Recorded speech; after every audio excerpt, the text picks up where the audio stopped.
But as the later volumes come out, the ones that you were stocking become the middle ones. Right, so eventually even those you have to like liquidate and remainder and get rid of. And, but I hate doing that. The hammock keeps getting deeper now.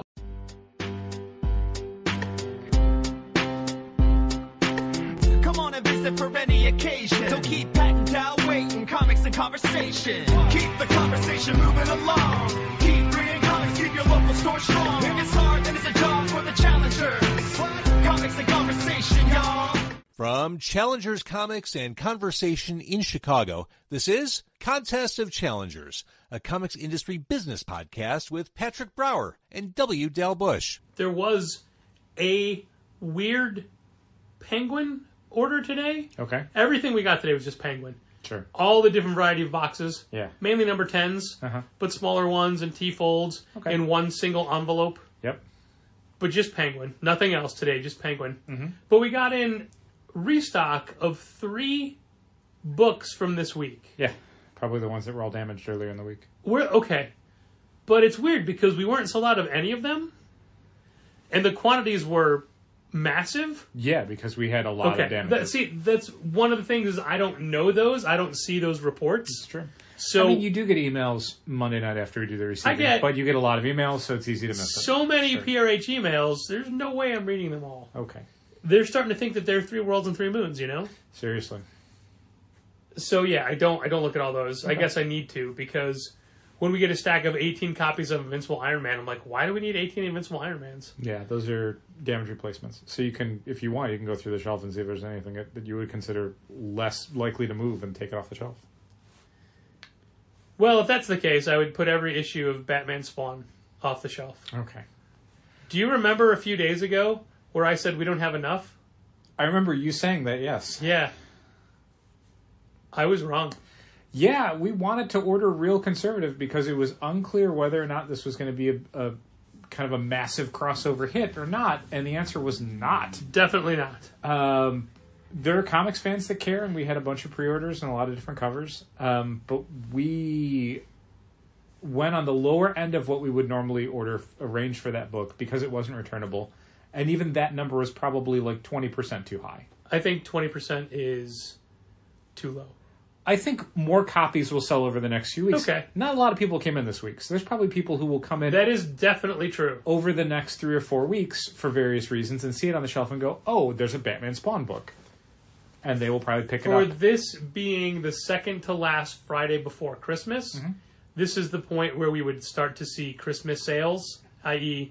numbers going up. Only online, not really in store. I mean, and the online things mainly were just the regular people who buy this week's books online. No, there are people who got some graphic novels. Yeah, but not enough that I'd call it out.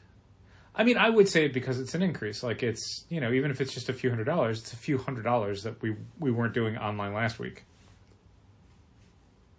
Today was terrible. I'm sorry to hear that. The weather's not good, but no, this isn't Alaska where they the have weather's 30 not inches of snow. Good for the next 3 months. Right, and that's the point. But today especially, yeah, that sucks. The sidewalks in front of the store are sheets of glass. Mm-hmm. Great. There's just, it's so gross outside. Sure. And no one's coming in. I'm sorry. Merry Christmas. Yeah. You should be sorry because we need Christmas sales. Yeah. Well, those are my topics for the podcast. Cool. We went through them pretty quickly. Yeah, I guess. Yeah, I really don't have much to say when it's like people weren't coming in like, that's bad. I don't have a solution for that. Like, it just seems like it's a thing that fluctuates too drastically due to the weather. Like, I know, it just sucks that it's Christmas time. I can't control the weather. But you can feel bad about it. I do feel bad about it. I thought I made that clear. You're not being empathetic. I thought I was. You're like, sucks to be you. I didn't say that. That's why I said like. Okay. No, I am financially in the exact same boat you are, so it sucks for both of us when no one comes in. But another question today for the Zoe Thorogood book that is out of print until January. End of January. Yeah. Well, it's on a lot of year-end best of lists. Sure. Instead, they were able to pivot to Sheena's Journey. Rain. Nope. You're going to have to give me a hint. I'm getting there. Okay. What I would, if you come in looking for the Zoe Thorogood book, Right. and you're going off of best of lists, Ducks. Sure. See, you got there. Okay. You got there. I believed in you. Thank you. You know what's on a lot of year-end lists, like best of lists? Ducks. And when I say yes, when I say a lot, I mean multiple lists. And I confess to not having read this book, but we do have quite a number in stock, and they're all signed. So it's no, you don't know. I don't. I was hoping there would be a beat and then you would say it. That beat was for you to jump in. Nope. It Took Luke. Oh, that's cool. I'm glad to hear that. Written by local creator Mark Bouchard, who had a release event at Challengers for it, and it's on a bunch of best of lists. Fantastic. Yeah. Very glad to hear that. Yeah. I feel like we need to do something to call that out. We have a giant stack on the front table. I know, but that's just us saying, hey, buy this, not like, oh, other people like it as well. I guess. This is my turn. Sure. Yeah. Every time there's a PRH order that just says restock, I just adjust the quantities. I don't need to receive it. Yep. That is the procedure. Okay. Because I noticed that those PO numbers don't exist in Stocky. Correct, yeah. Because they wouldn't have been created by Stocky. The only reason you would receive it through Stocky is if this word Stocky appears in the purchase order. Otherwise, you would receive it a separate way. Either through Managed Comics if it says MC at the end, or you would or if it has someone's name in it, you might receive it through... Oh, I thought those meant those orders were all Masters of Ceremonies. I mean, sometimes they are. Wow. I was, like, selling tickets to shows and letting them, like, take center stage. Hard to believe no one's coming in. Yeah, I know, right? All these local MCs. Yeah. Literally, as we're recording, Cool Keith is doing a show at Logan Arcade right now. That's cool. I think Cool Keith does this show every winter, every Christmas. Yeah. And I got turned on to Cool Keith by Bread Truck Tillman's when we worked together downtown. Sure. And I've never seen Cool Keith live. Maybe next year. Wait, was it MF Doom who passed away? I don't know. Because they collaborated. Okay. It's hard to keep things straight now. Yeah, it's rough. A lot of MCs out there.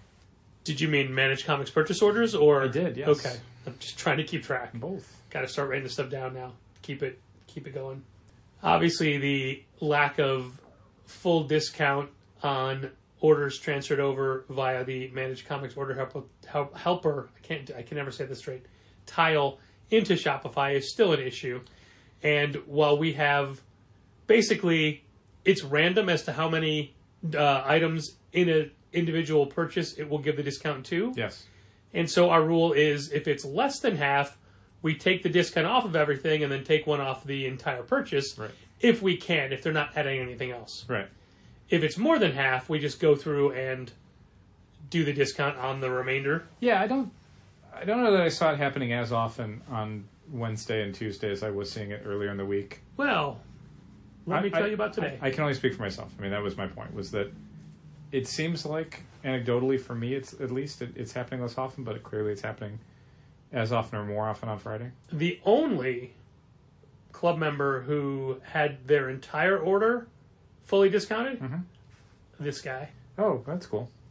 Yeah, but when you have somebody who has 27 books and it's like, 14 of them have the discount. You dicks.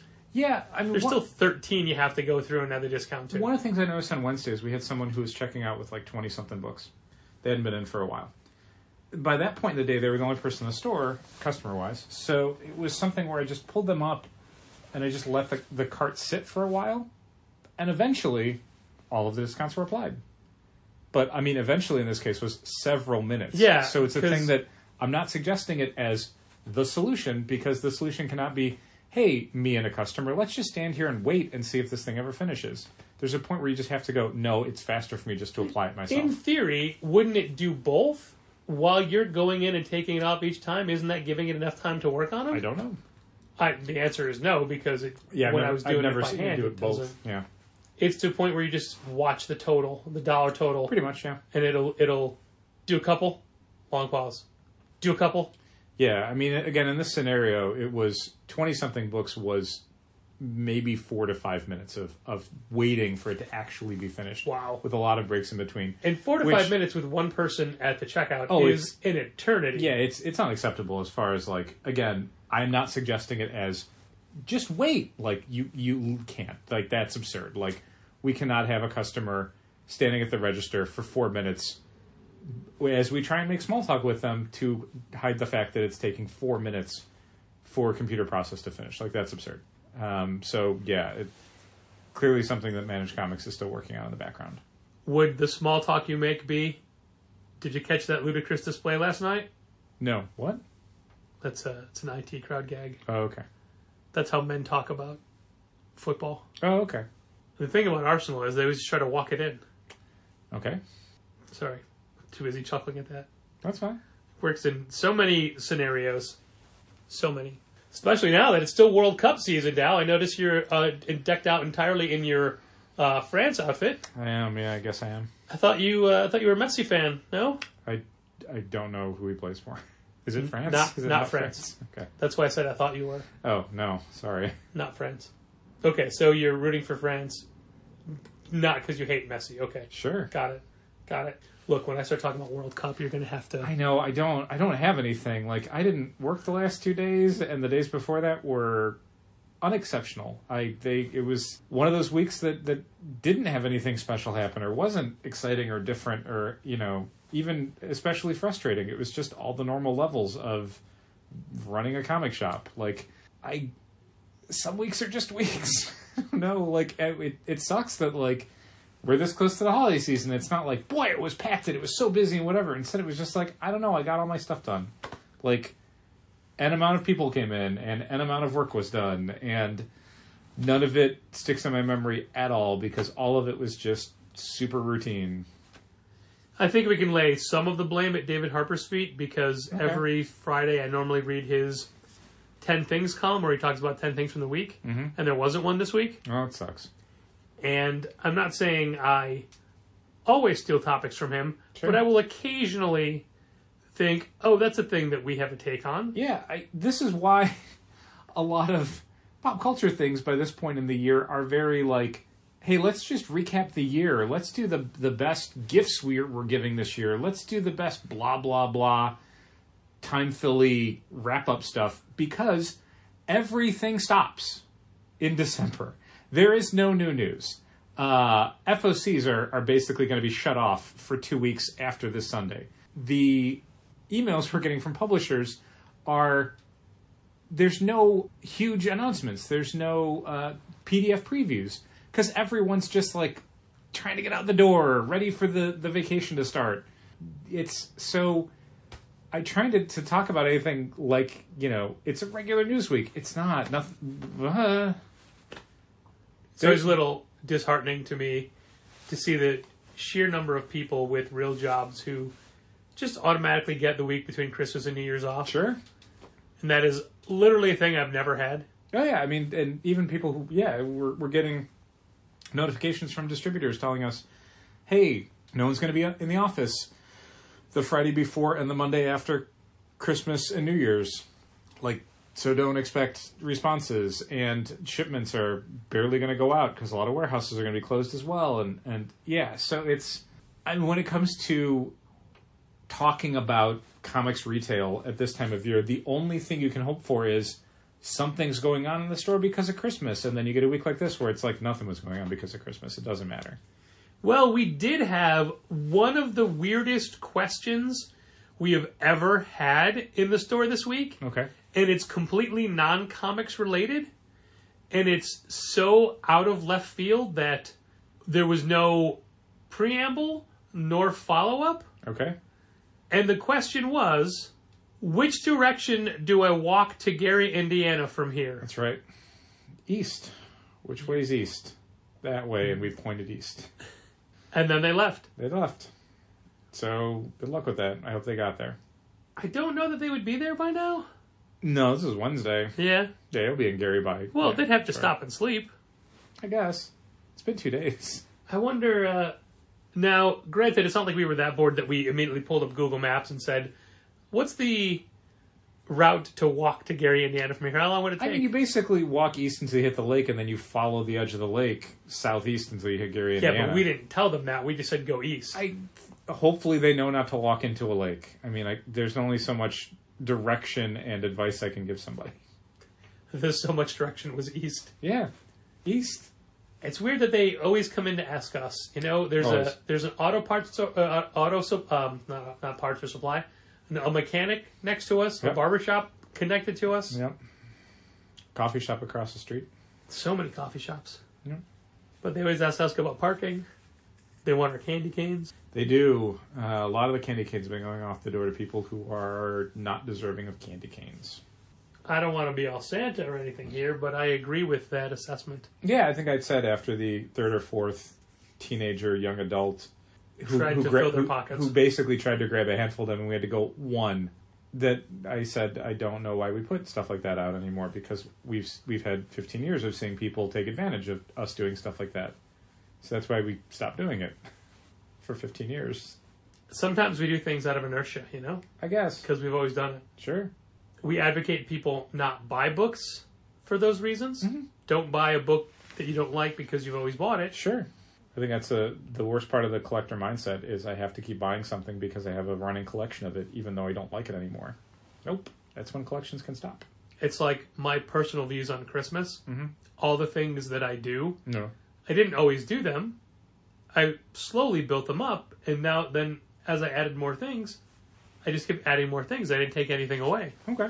And now it feels like obligation. Sure. In some years I feel like, well, what if I don't do it? But then ultimately there's somebody who is really excited by a thing that we did, mm-hmm. and you don't want to take that away from people. That's true. You're never going to get 100% feedback on anything you do. Take this podcast, for example. Okay. But the feedback we do get are from very vocal and enthusiastic people. Okay. That are a very small minority of the people that listen. Okay. And you assume that people who listen keep listening because they like it. I hope. Not, this episode in particular. No. But in general. God, no. No. In general, the episodes. Sure. But you never quite know. Yeah. I'm okay with that, though. Yeah. You're also okay with not doing it. Yeah, that's true, too. Listening to Off Panel this week, there was... Mm-hmm. It was a different format. It was 3 different people talking about 3 different topics that they wanted to discuss. And the first person they talked to was Bruno Bautista from Big Bang Comics in Dublin, Ireland. Okay. And his topic was the glut of product in the single-issue comics market. Okay. And it was such an informative yet dear to my heart subject. I don't know if that's the right way to say it, but I literally messaged him and said, this is the first time I've ever listened to a podcast and said, wait, is that me talking? Sure. And not because he is my voice or my mannerisms or my cadence, because the way he was saying things is exactly how and what I would say. Okay. And it's interesting to talk to, we talk to retailers, or we listen to retailers a lot. Okay. But it's always like the same people or in a small sampling. Mm-hmm. And it's so weird. It's almost not like it's a vacuum. Okay. But when it's the same people saying the same things... It's an echo chamber. There you go. It's an echo chamber. You just wonder, is this how it is exponentially throughout the rest of the industry? Or who views it this way? Or a very small sampling. But even though it's a small sampling, is it right? Is it representative of the industry? Yeah. No, sample size is way too small. There's always a loud minority in any industry, the people who, are interviewed the most or have public-facing things like a podcast or a blog or whatever, that make themselves heard and as a result sound like they are speaking for an industry. But there's, 95% of that industry that doesn't have those things and probably doesn't feel that way. It's not as if there's only 2 sides to every subject. No, I mean, the sure comics there's people industry that think is ridiculous for how many different ways there are to view how to run a comic shop and what to order and what publishers to support and how to price items and what to, promote to your customers, and on and on. One of David's rebuttals was that there's actually less product out on the stands today than there was in 2019. Mm-hmm. But it's more small press and indie books and less Marvel and DC. Yeah, I mean, I think... And I think we're just talking about titles, not individual covers. Right. And I mean, the covers thing is a separate issue, and it's something that drives me insane. Not in the sense of, like, it's crowding out the market, or it's unhealthy in the way that it seems like books are more successful than they are because of certain variant covers, but more just in the, it sucks to do ordering. It takes forever to order stuff because, the second issue of the new Josh Williamson, Jamal Campbell Superman book has, 7 covers. Why should a second issue ever have 7 covers?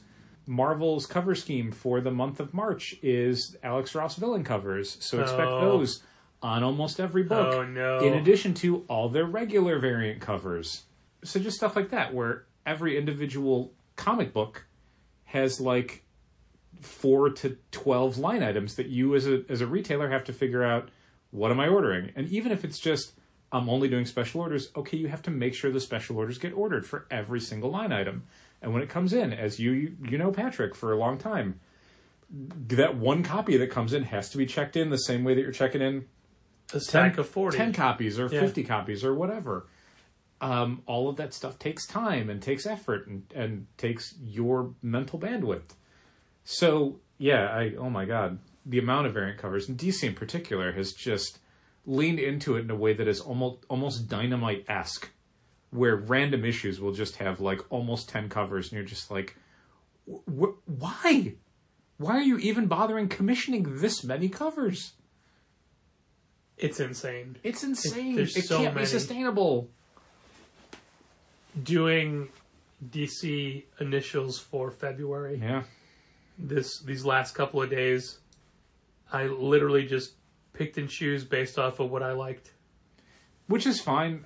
There's no right answer to this. I mean, as we've talked about before, one of the worst things about how many variant covers there is there's no formula to help you order it. You can look at, Action Comics 1048 cover A to figure out what you should probably order for Action Comics 1049 cover A, because that's readers. How many people are reading it and buying it one month is probably how many are going to be reading it and buying it the next month, plus or minus a certain percentage, depending on how you think the market's going and how the book's being received. But variant covers, who the hell knows? Yeah, so for Action 1050... Which had 26 covers. It was fairly easy because most of the covers I thought were not great. No, and that's the thing. Here's young Clark digging through stalks of corn to get to the Kent mailbox. That's a cover. Yeah, when you look at some of the recurring ones, a Josh Middleton variant or a Jenny Frison variant for Poison Ivy, again, you can kind of look and see, okay, and that those artists are kind of connected to that book now, so it makes a sort of sense. But a lot of these Superman ones, it's just they're just random Superman images by artists that are not working on the book. Yeah.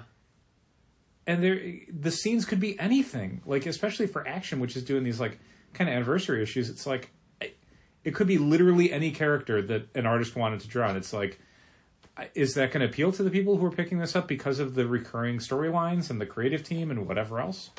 Probably not. I don't know. We said no to a lot of the Peach Momoko Marvel Universe covers that have been coming out. Because it's a lot of people like Peach Momoko, but do the people who read Punisher want a Peach Momoko variant? Yeah. Do the people who read Immortal X-Men or whatever? I don't think so. And as always, people have the option to order these things in advance. Sure. I was using those. I know we have somebody who got every cover of Action, if I believe correctly. I think you're right, yeah. Or Superman #1 or whatever Superman it was. #1. It was Superman #1.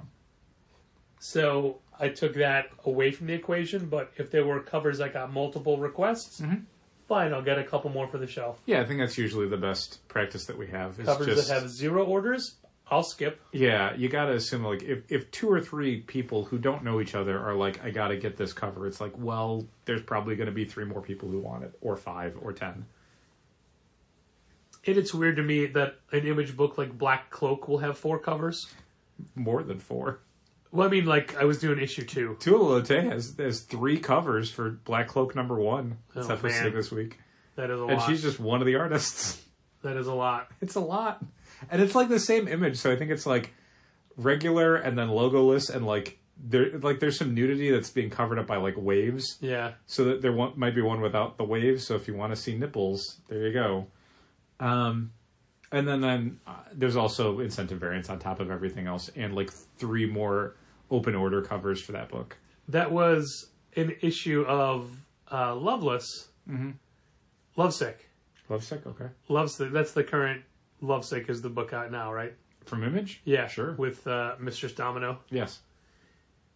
So there was a variant cover, and I forget who it was by, but they gave 3 different color treatments as a possibility. Mm-hmm. And is it Luana Vecchio? Yeah. Had said, like, oh, let's go with the yellow tinted one. Okay. I think it was Danny. I think it was a Danny cover. Okay. And they're like, all right, we'll go with yellow. And Eric Stevenson's like, or you can do all 3. Okay. So there's different color variants. That's and I awesome. think some of them were not necessarily open order. They were like random surprises. Oh, okay. Yeah, Which- fine. Yeah, I don't really care about that. When a publisher wants to do a random 1 in 3 is a different slight alteration, fine. I don't care. That stuff usually doesn't create enough buzz or hype for people to try and dig them out and ruin your sales. That there was a point where Marvel was doing that at least once a month. A hidden variant, like, oh, suddenly Wolverine's in the brown costume on this one cover, but the yellow cover, the yellow costume, and all these other covers. Yeah, that was one of the first incentive variants that was ever done. It was the Wolverine Enemy of the State. It was a John Romita Jr. cover, and it was one cover, one costume color was like a 1 in 75, and it was not like we would do incentives now, where you would, if you order 75, you can order one. It was literally for every 75th copy that you unpacked, it was the variant cover. So like it was unannounced. People were flipping out. Like maybe you'd get 1 or 2 if you ordered like 120 copies or whatever. You didn't know exactly what you were going to get. And that was a big deal book because it was so unheard of at the time. No one, to my mind, had ever done a thing where a percentage of them were a different cover. And then didn't they do it again immediately with like a Canadian flag variant Probably. for Wolverine? Yeah, it was like when Nuke shows up in like Wolverine Origin, was it? Whatever that book was called. Yeah, it was a Joe Quesada like Nuke face, and then they Put a Canadian flag instead of an American flag. I think it was a Wolverine face, and they had the Nuke flag on it, and then they did a. Oh, and here he is. Did you mean Batman artist Joe Quesada? I do. I actually think his covers that are coming up are pretty cool. I do too, and I ordered a little bit more of those, Yeah, it'll be interesting to see if that's something people respond to or not, but at the expense of other variants, which is fine. because there's always other variants. Always other variants. And you can look back and see, like, oh, last week or last month, last issue, whatever, you ordered, 76 of the A cover, 8 of B, 4 of C, but the month before that you did like 12 of C. It's like, oh well, who did that cover? It was obviously for someone. There's some variants from the DC orders that I was just doing that had almost equal to the A covers in Oh yeah. polls. Some of like the DC versus Vampire stuff, we have as many subscribers down for the B cover as we do the A cover, and rack sales are kind of similar. There's a Teen Titans book that has the same thing, where like whoever the B cover artist is, like Derek Chu or somebody like that, people just love it, and they love it more than they love the book itself, probably. But you're torn between, does Sweeney Boo have followers, or do we just skip these covers? Things like that. When it's a dedicated person who does Sure. a cover every issue. Yeah, I mean, it depends on the cover artist. I think in general, if someone's hitting on one particular book, like, we'll keep ordering it. Because the assumption at that point is that I don't think anyone that we have as a customer is really buying a book literally just for the cover. Like, they might prefer a certain cover artist for a book that they're interested in, But they're not going to just keep buying a book they're not even reading for a cover artist. Maybe people are doing that. We just don't know it, but I don't think so. I don't see it in the way that we have subscribers and pre-orders and stuff. We rarely have somebody who's just like, I don't ever get, Avengers Forever, but I got to get this variant cover by this artist because I get all their covers. Like, we don't have anyone like that. No. Other stores do, and it's great for them, but it's not a thing that we've cultivated. Yeah, we've heard stories from artists who have run into store owners at conventions and be told, like, we've got 24 people who get every one of your covers, and it's like, we've never had to deal with that. Like, we don't even have 2 people to do that, let alone, 24. That's crazy. I don't know that I would feel good about that. As much as I'm excited for some of these artists, like, wow, it's cool that your stuff is so popular that you have this fan base that is rabid for your stuff. I don't want someone to value a cover more than they do the interior. That's weird. Yeah. That's not a scenario that I want to be in as a store owner. Speaking of variant covers, I did not know that there was a... What's that? Okay. A Barnes & Noble exclusive cover for Batman Spawn. Really? Yeah. I mean, I guess there's nothing stopping them from doing a retailer exclusive like anybody else. What was that that one store that was doing like exclusives all the time went out of business? It's like some bookstore, like a chain in like the Colorado area or something. I remember. I mean, I don't remember who it is. But Yeah, I know what you're saying. They were hot into variant covers, store exclusives very early on. Yeah, I like the idea of it, and I see so many of these internet sales or these just social media storefronts where live streams that people do that are all promoting just their variant covers of books. And we get the same emails from publishers that other people get of, hey, you can do this cover or this cover. Do you want an exclusive cover? And while the idea of it is neat, look at Do a Powerbomb. Yeah, we've never been able to make sense of it. Yeah. We've tried, and we'd hoped a couple times over the years that, like, this one will take off and we can start doing them more, and it's like, they don't.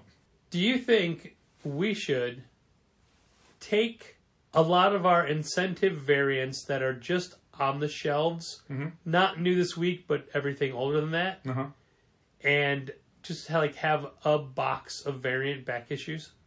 Sure. I wonder if that'll be a little confusing to people, because we normally would want to put it in the back issue area, and doing stuff that is separately priced. Yeah. Could be confusing, but we already did the bad idea books in that section at half off instead of it at $1.99. So I guess it's fine.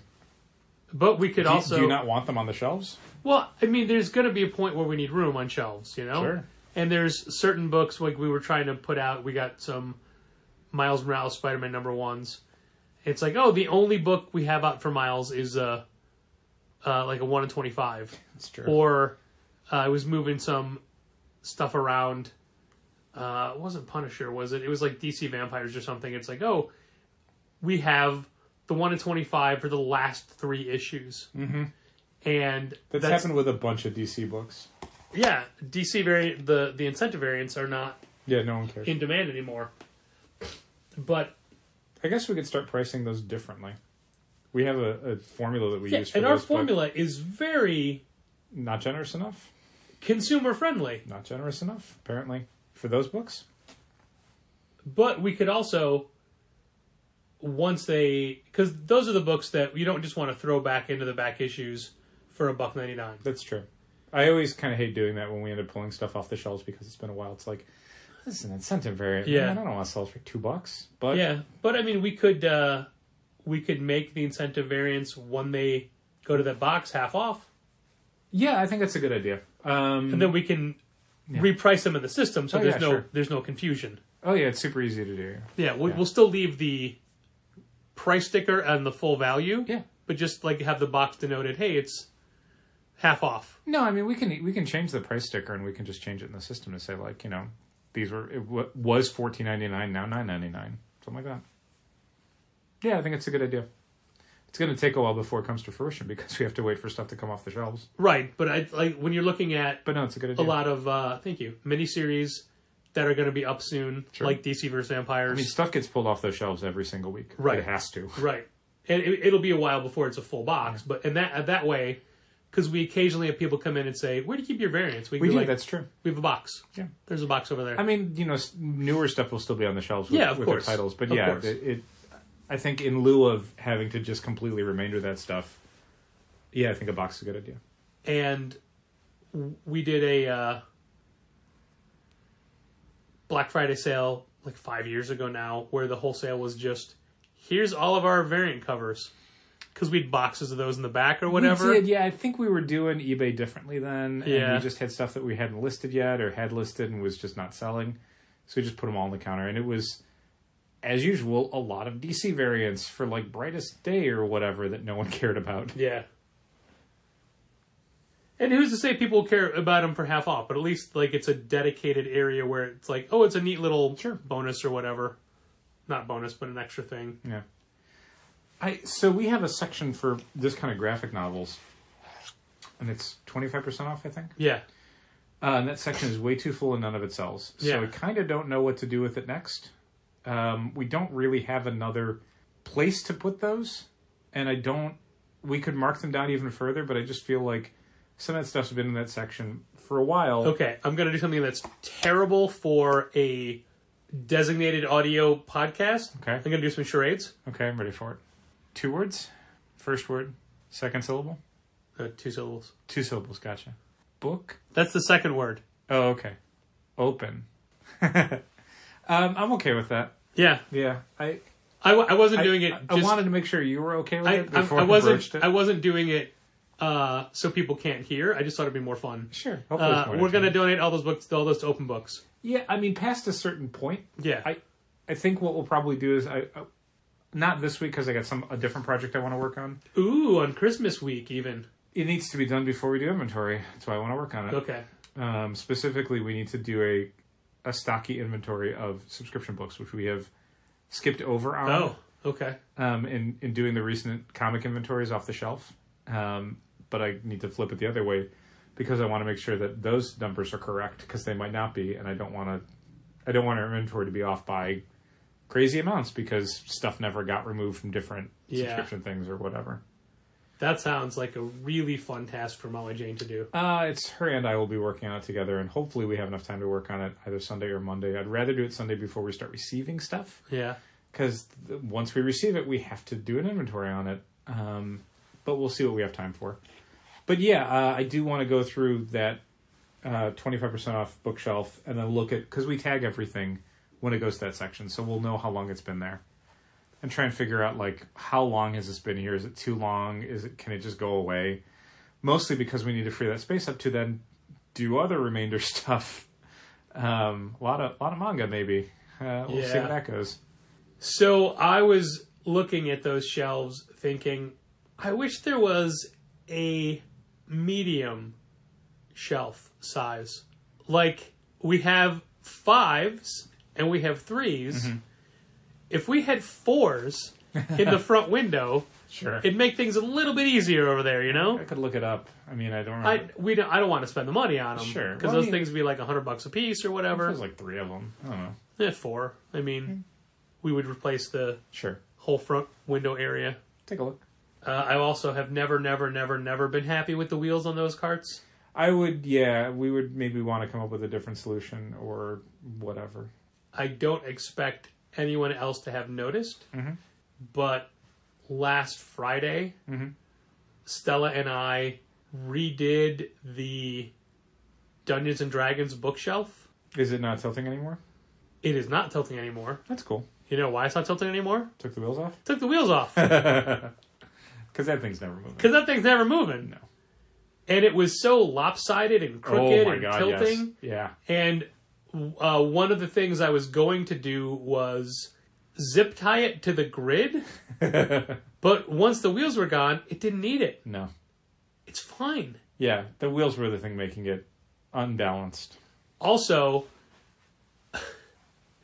and this is an argument against wheels, because of the weight on the bottom shelf, it had dented the wheels when you're facing it on the right side in which is why it was so crooked. Sure. Because it was dented in that way. But once the wheels were off and the shelves were empty, I could just step on it and pop them back. Yeah. So, And now it lays flat-ish.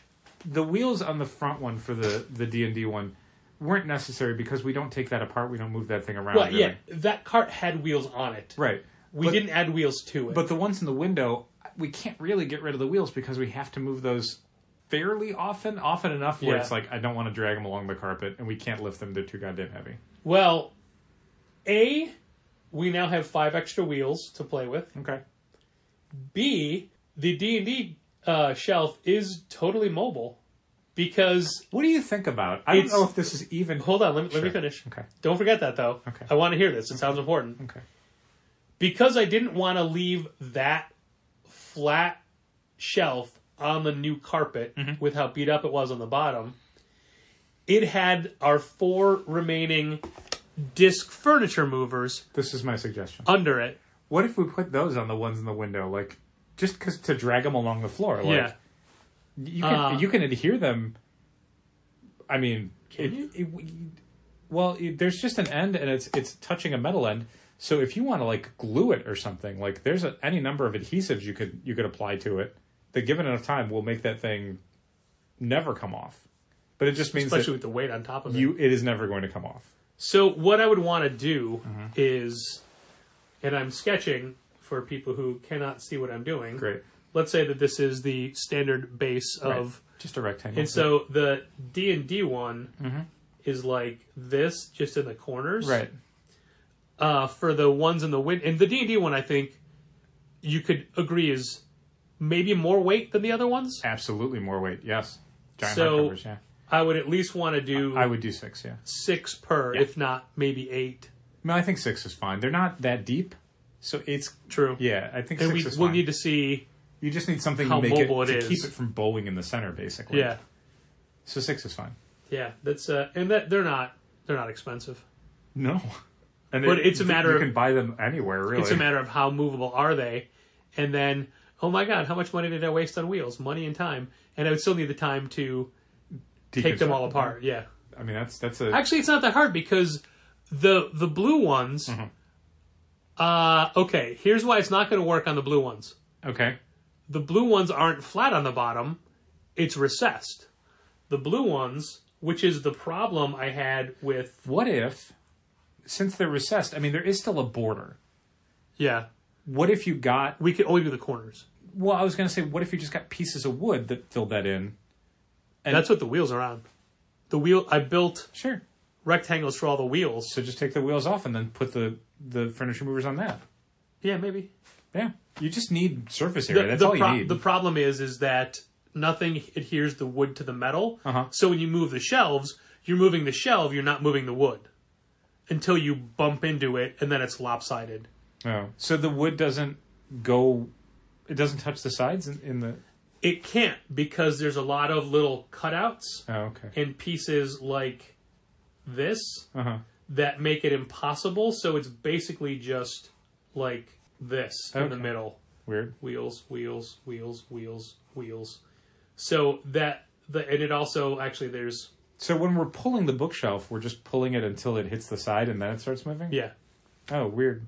I guess we could try that and see how that goes. I even went so far as trying to talk to not Jensen Plating Works, because they're obviously long gone. Long gone. But there's another sheet metal company, like a block back. To just get a piece of sheet metal to screw into the bottom? Yeah. Yeah. That's when I was trying to do the wheels. Sure. Yeah. And remember, Can't get that at Home Depot? They can't cut you some metal? Yeah, maybe. I was looking for blue ones, though. I mean, silver's fine. For what I was doing. Metal's fine. It would be visible. But I'll never forget, like, the day that I'm like, all right, Sam, can you stay after on a Saturday? We're going to do this. And it was one of the first times I ever said, all right, here's a table. Here's all the tools. Everything is plugged in. Everything is laid out. It's all set up. Let's take everything off this one shelf. Oh, my God, they're not going to fit. Mm-hmm. Huge waste of that time. That sucks. So it'll definitely be a situation of figuring it out once one is empty. Sure.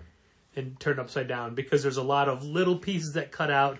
Because there's also the adjustable feet Okay. that screw out. So like those are in some of the corner areas. I see. There's a lot of diagramming going on, listener. Yeah. At least they can hear you scribbling. I wonder if it was loud enough. I hope so. Also, it's the most animated I was this whole podcast. You woke up. It's great. I did. So yeah, we can. I mean, that's a good idea, but I don't know. And also, the trick with the D&D section is you want these not to be visible. Yeah. So it's okay because it's flat. Doing it this way. Well, that's the thing. I would prefer us to come up with a solution that allows them to be recessed a little bit, but whatever that means. Yeah. Like if it means coming up with a new solution for the base or whatever. Yeah, I don't. One of the other differences. I don't want to see little half discs jutting sticking out.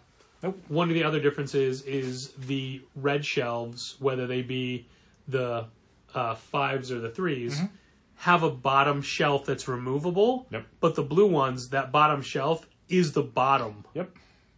Which was actually good because it means the blue shelves hold a little bit more. But bad because it's less stability. That's true.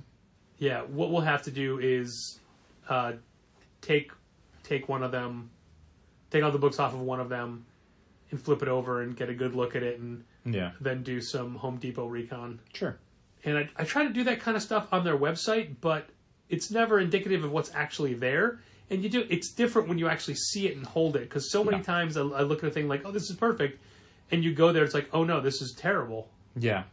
The wheels that we have on our poster racks that I bought from Home Depot and had to use them separately. It took 3 tries because they don't keep them in stock. They don't stock them. You had to order them. It took 3 times to get, because the diameter was off just by millimeters, but that meant it was too loose. Yeah. And the ones we wound up getting still needed, and it's the same wheels that I use on my bar cart at home, still needed to be pried more to get them to fit better, but they're fine. Okay. They're fine.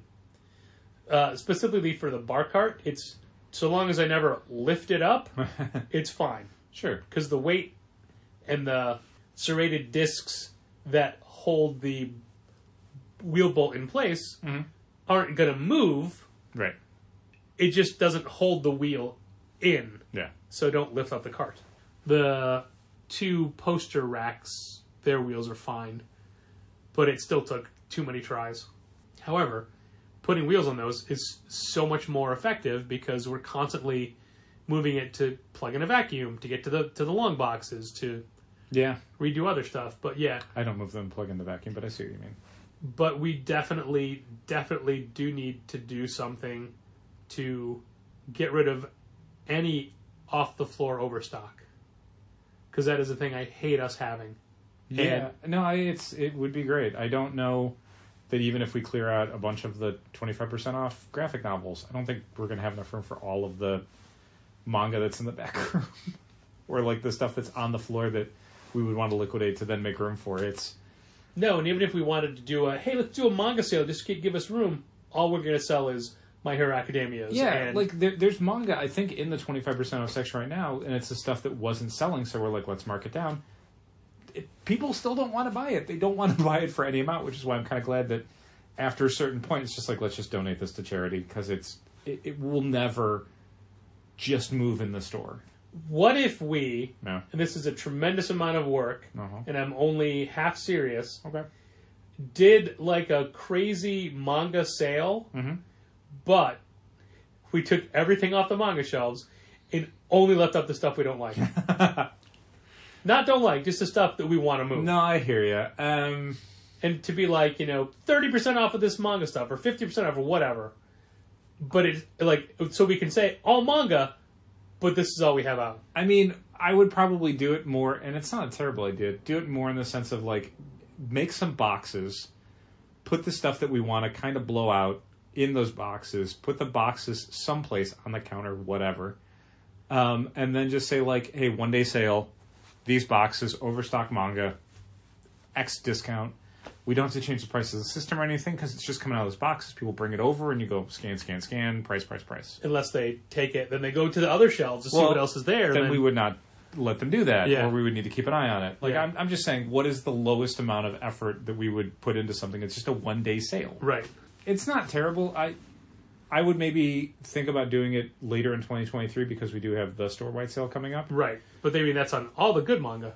Well, I mean, we don't know what the good or bad manga is until after that sale. You can look in the back room and I can tell you what the bad manga is. Some of that, though, is just stuff that we over-ordered on. Like, what's hot in manga changes not quickly, but when that switch gets flipped, you find yourself with way too many copies of My Hero Academia spin-offs. Because no one cares about those anymore. And that happened on a few different books where suddenly it was like, oh, we can't sell a third copy of Boruto anymore. So now those third copies are just sitting in the back room waiting for someone someday to start reading that series. Yeah, we're at a point with a lot of manga series where I think we need to stop ordering past volume 3. Okay. And then if things start moving, then we go back and we order volumes 4, 5, and 6 or whatever, but with manga, the first few volumes come out so fast because frequently they have so much material that's been, unreleased in America that they can do volumes every 2 or 3 months, and then they get later in the series where they're closer to the publication in Japan, and suddenly it's like they're coming out every 6 months, but those first few months we're ordering without any idea what the sales are going to be. And sometimes this stuff, the only thing that moves the needle is like they're making an anime, and then when that happens, everyone starts reading Spy X Family, starts reading Kaiju number 8, starts reading Chainsaw Man, starts reading et cetera, et cetera. But don't read Sakamoto Days or Right. Things that you think have just as much of a potential to grab people as what's the one about the nanny who's from the Yakuza? Anyway, never mind. Sure. He's the nanny for a family, but he used to be in the Yakuza, and people find him whilst he's Not Way of the House being a Husband, nanny. is it? Way of the House Husband. Maybe. The thing, at least for us with manga, is that there really is no middle class for manga. There's either the stuff like Chainsaw Man that we literally cannot keep in stock, and we'll get 5 copies of Volume 1 in and sell out of it in a week, and then we can't get it again for 3 months. Or the bottom dregs, where it's like, we'll sell 1 or 2 copies, and then that'll be it forever, and then we're hoping those 2 people come back every few months for the next volume until they don't, and then we're just looking at a ton of copies of Rent a Girlfriend or whatever. Morgan Dynamite Perry had a post recently where she was showing off some manga that she'd bought. She was at I can't remember what store, but it had a great manga section, and she's like, hey, look, they have these, my favorites, they have these and these, and I want to say a good, 60, 75% of what she was buying is stuff that we don't stock, and I'm like, man, we should stock those, because if Morgan likes them, they're great, but then it's like, we don't have the room to introduce unless Morgan 6 comes and new buys series. them. I don't know that we have a customer for them. Yeah. Yeah, there's a ton of stuff My we don't point order. is there's people whose advice I take very seriously as far as what manga we should have, but it may not translate to sales in our store. No, we've always tried to solicit advice from employees, from manga fans, whatever, to say like, hey, like, what don't we have that we should, that you would like us to have or you think would sell? And I mean, I got to tell you, less than half the time does it actually translate into sales. Yeah. Because sometimes it is just, oh, I really love this series. Like, cool. No one else does. Like, your tastes are real personal. If Samantha was a full-time employee, she'd be able to move a lot more manga. But even when we started asking customers, younger people with rabid tastes, and I'm not going to name any names. No. But we're like, all right, we'll try this book because you recommended thoroughly. Yeah. And then we got it, and I read it, and I'm like, I don't like this at all. Yeah, it's... And not that my opinion is indicative of manga sales, but... No, but like the weird thing about how massive and diverse the manga genre is, like, and I hate to say genre because it's a medium, not a genre, but I mean, for all intents and purposes in most stores, manga is a genre. Whereas there are dozens of genres in manga. But right, exactly. I know exactly what you're saying. But, as a quick aside, for a while we didn't have a manga section because we were like, well, manga is just Japanese comics, so sci-fi stuff should go in sci-fi, and superhero stuff should go in superhero, and mystery stuff should go in mystery. But we would have so many people who'd come in and go, where's your manga section? And we try and explain why we don't have one, and then they would just bounce right off of that. They didn't want to browse a mixture of European and North American and Japanese comics. They just wanted the Japanese comics, and then they would figure it out from there. But the manga genre is so massive and diverse, and yet the tastes feel very homogenous. Again, there is that sort of like, it's feast or famine. You have the 3 or 4 series that everyone's getting and you get requests for daily, and then you have the 90% of the market that, again, you move 1 or 2 copies of, and people forget about very rapidly. And that sucks. Like, there's a point where it's just like, you never really know, at least for us. We want to try a lot of different stuff to see if we can, what'll click with fans and what they'll try out and whatever. But, I mean, you look at the manga section, and, I mean, I could probably tell you, from looking at it, the 10 series where it's like, if we kept these and got rid of everything else, we would probably not notice a sizable drop-off in our manga sales. Like, that's it. Do you remember when we were both, but you especially were, trying to grow the section and taking chances on, this sounds great, this sounds great, this sounds great. All number ones. Oh, yeah, and that's the thing. Like, there was a period where it was very easy to go through the manga section and be like, let's try these first couple volumes of all these series and see what clicks and what gets traction. And again, it's just like, the stuff that gets traction is the stuff that gets an anime adaptation. That's it, period. Like, I wish there was more of a sense of, like, the manga community being something that responded to the material or was excited about different properties coming to America. But honest to God, it's like clockwork. Whatever gets an anime adaptation that in and of itself becomes popular, then the trickle down is Attack on Titan volumes, Chainsaw Man volumes, Spy X Family volumes, My Hero Academia volumes, Naruto volumes, etc. Like, that's it. That's the stuff. That's what hits. Yeah, but now like you were saying, Sakamoto Days, nobody cares. No one cares. But then we had to quit Attack on Titan because those died.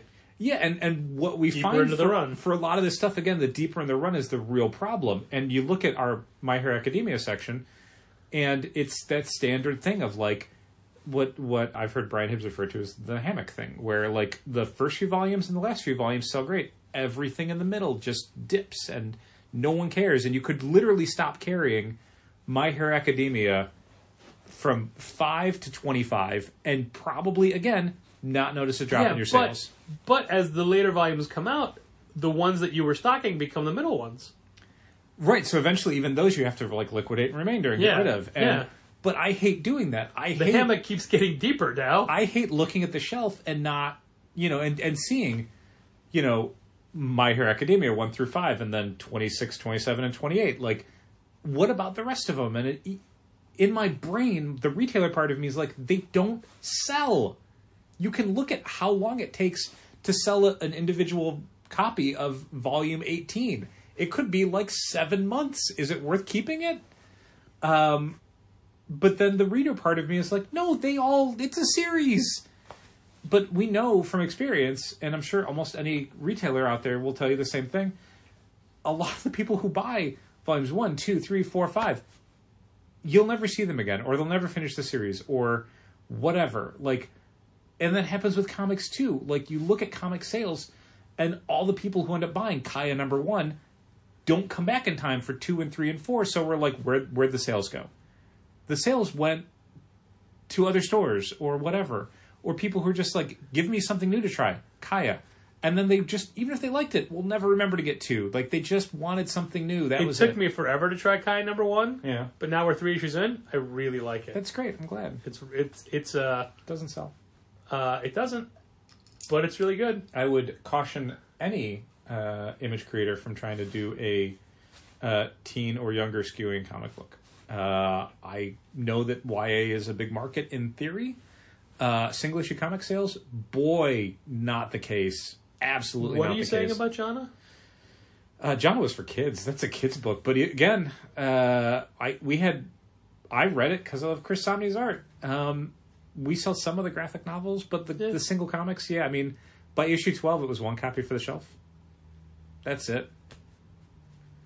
But yeah, getting back to manga, it's so weird that it's so media driven. I don't like it. But if we keep that in mind, it's probably going to be a lot easier for us to be profitable in the manga section. Should we stop calling it the manga section and just call it the Crunchyroll section? Seriously.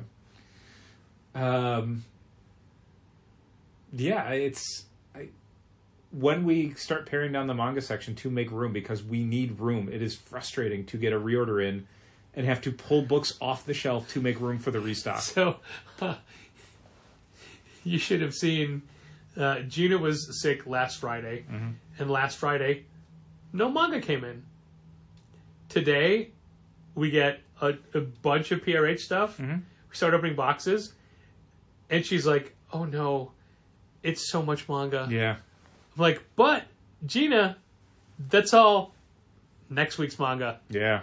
We only had one manga book that was restocked that needed to go on the shelves, and I still had to pull everything off this shelf, move it up to here just to have room for these 2 volumes to go down on that shelf. When we added more shelves 6 or 7 months ago, it was so great at first because it's like, oh my god, all the space.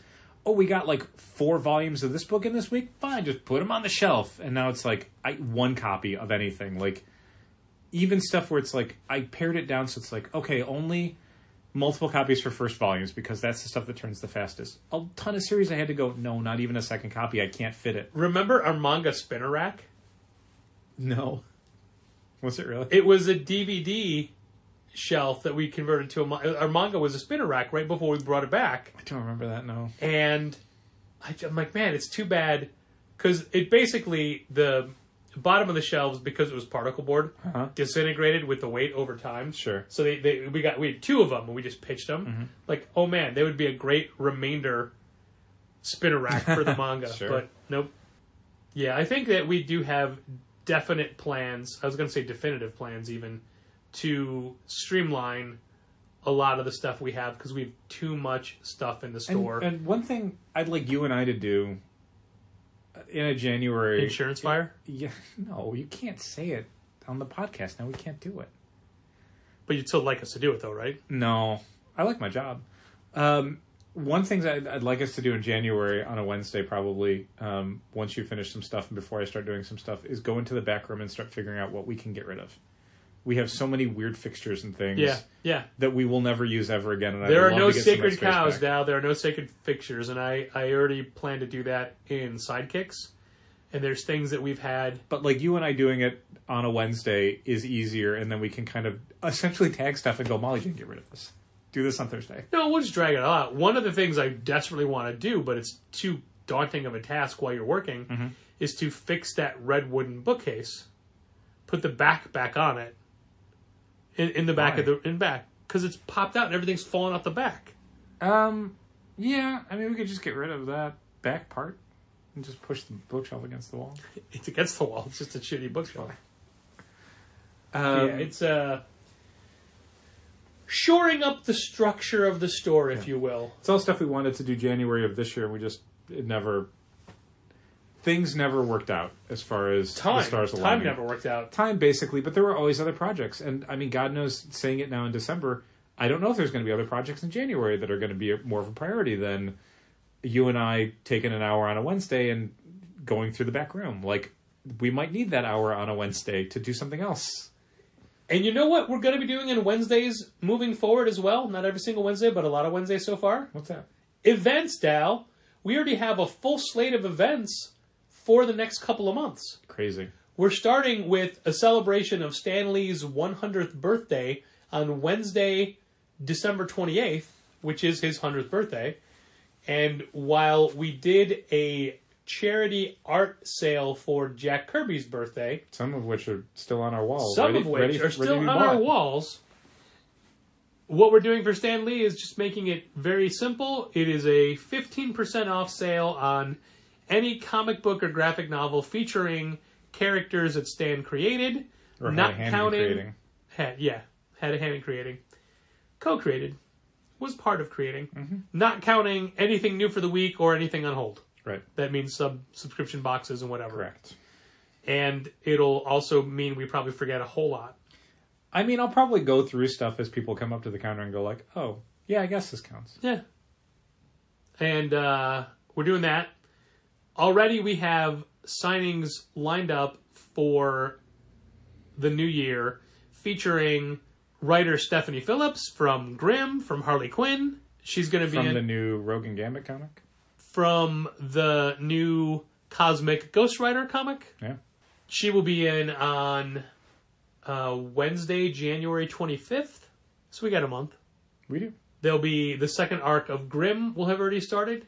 There'll be a bunch of her work available. We've got signings coming up with Tim Seeley for Local Man #1, a book that I thoroughly enjoyed and will try to get as many people to read it as possible. Did you read it? I don't remember if you read it. I did. I enjoyed it. Nice. And we've got, and Tim is a mainstay, but we also have Daniel Warren Johnson signing the trade collection of Duo Powerbomb. Yep.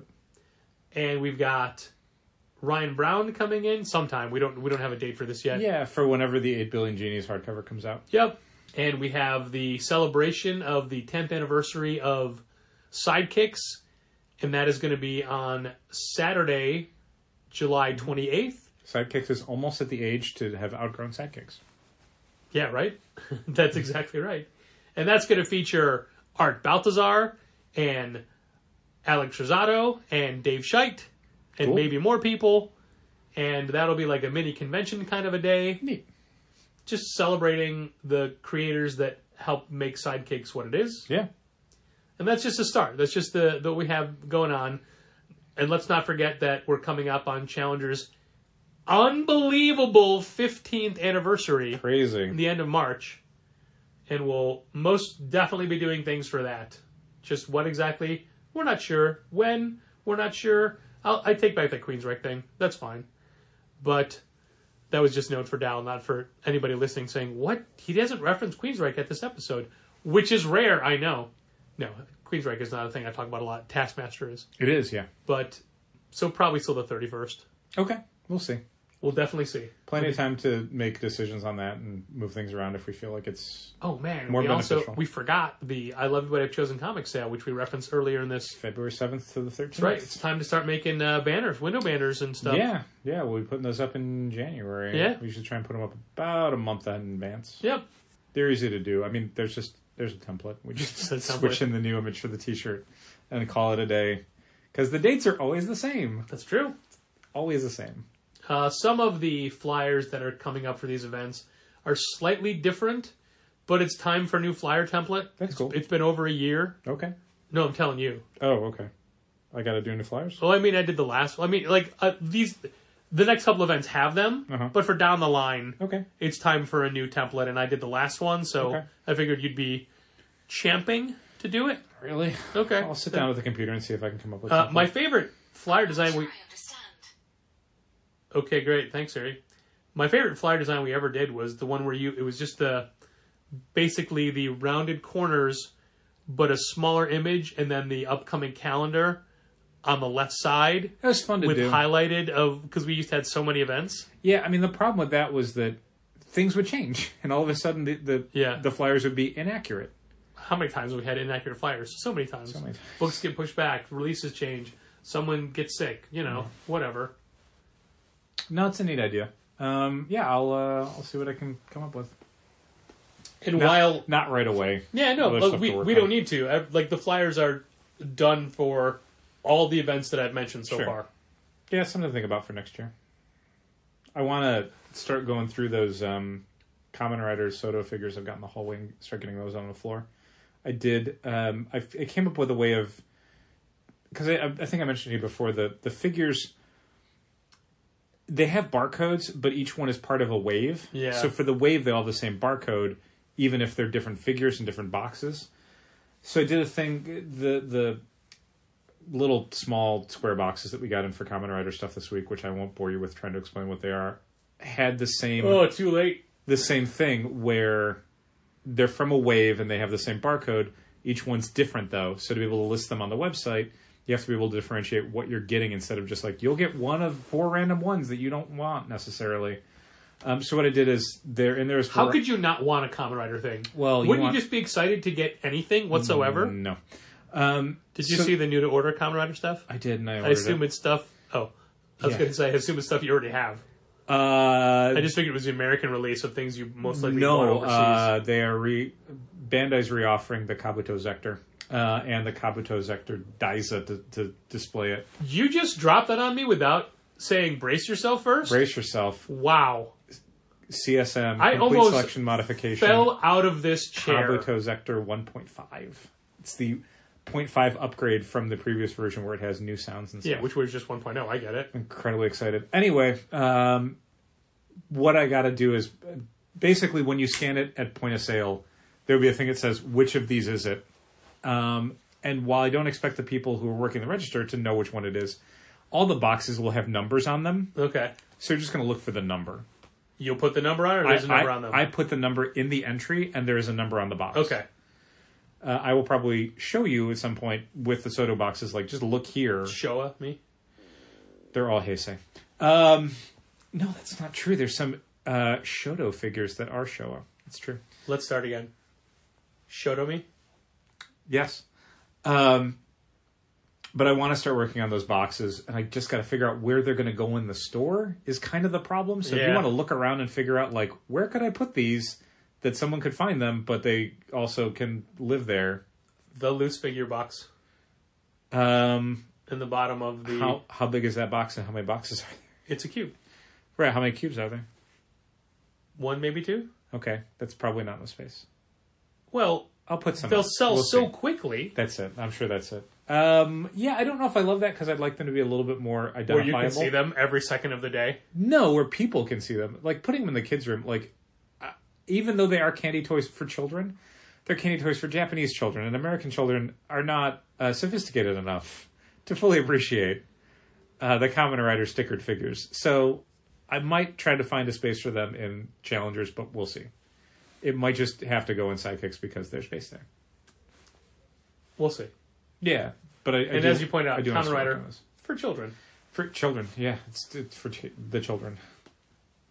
Well, last week we had said that this week was our Christmas episode, not in theme, but because it's the episode that'll Christmas. Well, on Christmas. No, this one is. Oh yeah, you're right. Yeah, not this one. Next week we will record before Christmas, but most people won't get to this until after Christmas. So doing anything Christmas related. Will it drop automatically on Christmas, or do you need to, like, push a button, pull a lever, or whatever? The patron one will go up Christmas Eve automatically, provided I get everything done. Mm-hmm. The Christmas one I have to manually do. Okay. So it may wait until the day after Christmas. Sure. Also, I now or very have, late on Christmas. I have. I don't know that I want to do it. That's fair. Because remember, this technically goes up Mondays. I just always put it up Sunday night. Do you? Okay. Yeah, but I've always said Mondays. Okay. So it can go Monday. But now I have a family obligation the Monday after Christmas. Oh wow. Yeah, it's a big one. So who knows? But I had a plan for something I wanted to try to do tomorrow night for a holiday episode, but it's a moot point because this is the holiday episode and it's already recorded. Yeah, I suppose. So anything that I think did it would still be maybe worth doing because I think that's more of the holiday episode. Yeah, but also, it would mean multiple devices. Yeah, so, I wouldn't put yourself out. I won't. Yeah, I thought about it. It'd I know. be fun, but You've mentioned it before, but I think it's you will regret starting it. I think. Hey, speaking of regrets, let me warn everybody that right now, in this podcast, as is a Christmas tradition, here's the brand new Divorce of a Gun. Did I almost screw up my own band name? Divorce of a Gun. The brand new The Divorce Gun, because there is a definite article in front of the divorce. Yeah. We just don't ever put it in there. The Divorce Gun 2022 Christmas song, and it is definitely offensive. Diane, stop this episode now. Everybody else, you've been warned. Merry Christmas. Thanks for listening. And keep reading comics.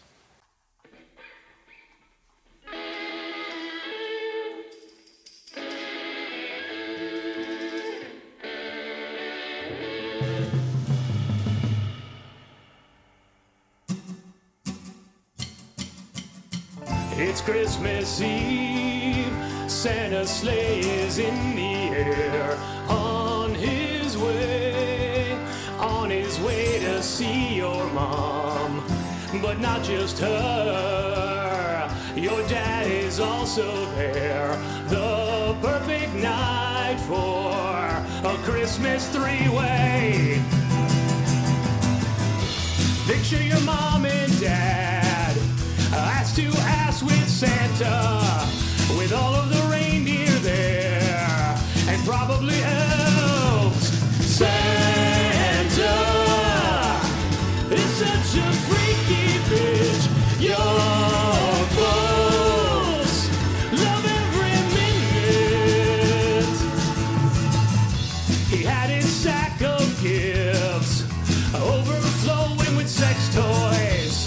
Your mom went to town as your dad shouted out, Santa, I've been a naughty boy. I deserve coal shoved right up my butt. Your dad, he was down on all fours. Your mom was moaning in ecstasy. Santa Claus was panting like a dog when he noticed the neighbors watching.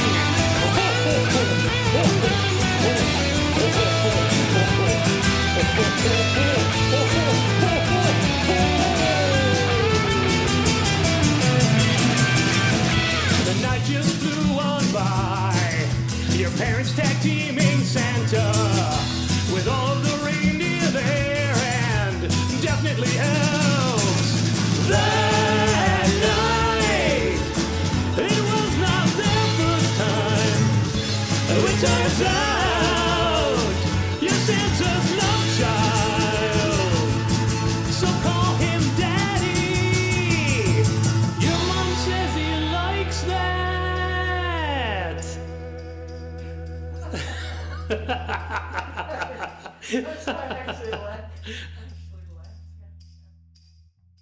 This has been Contest of Challengers. Thanks for listening. Keep reading comics. Challengers is located at 1845 Northwestern Avenue in the Bucktown neighborhood of Chicago. 773-278-0155.